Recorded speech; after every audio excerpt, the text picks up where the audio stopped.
අයියෝ වෙච්ච වැඩ. කේපාකට අද ලොකු දෙයක පැටලුණු ලංකාවේ සර්පපවලේ ඉන්න දැවැන්තයා පාටලගෙන නේද පණ අදින්නවත් හෙල්ලෙන්න බැරි වෙන්න මාළු දැලක. කේපාකර් මිෂන් එක පටන් ගත්තා. දැවැන්තයාගේ ජීවිතේ බේර ගන්න පුළුවන්ද කියලා අපි බලමු. මෙයා මීට දින 4ක 5ක කාලෙක තමයි මේ කරදරේ පැටලලා තියෙන්නේ.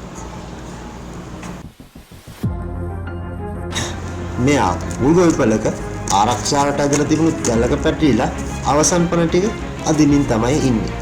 එයාට හෙල්ලෙන්නවත් බෑ.